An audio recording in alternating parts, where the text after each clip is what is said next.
Interesting question. Both, it's shorter this time. This is good.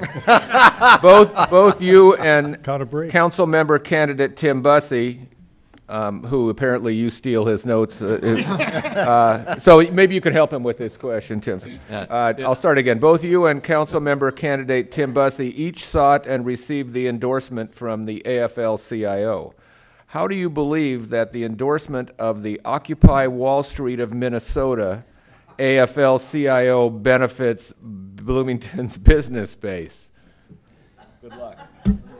Well, first of all, the question is phrased incorrectly. Never sought endorsement from labor in general. Labor sought me out.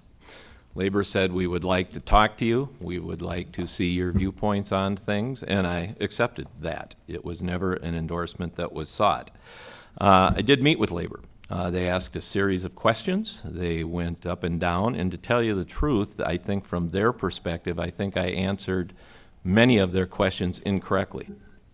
But the parts that I did answer and talked with them on were things like development in the city of Bloomington, what we can do to get some construction working here, what we can go forth and what we can go, and how would labor be involved in that. And it would be, if we can get some development popping again in the city of Bloomington, labor would benefit.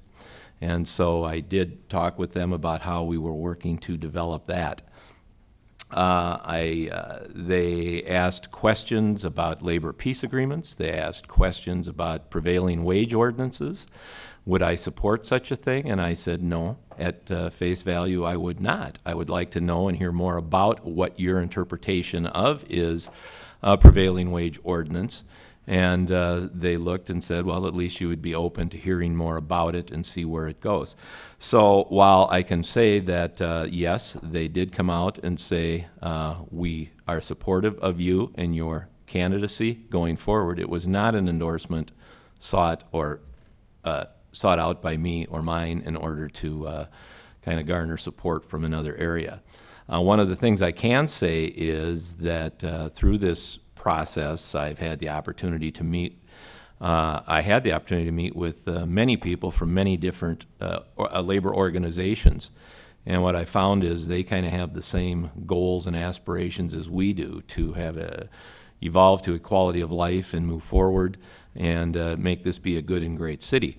So, you know, with that said, it's I found that to be a meaningful exercise also, but it wasn't anything that I sought or. You want to take a shot at the Occupy Wall Street part of that question? You know something, it's there and you see it, and being a child of the 60s, social protest and things like that are things that I remember firsthand.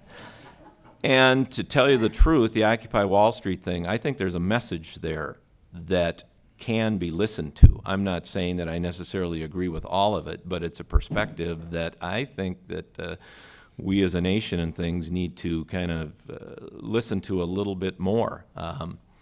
And the way that things have been going on from the Wall Street perspective, I think there needs to be some checks and balances there that go forward. So I think that there's something in their message. Now, the way it gets done and the way it gets portrayed might be a little bit off base, but Good and it has nothing to do with, I haven't camped down there myself, just so you know.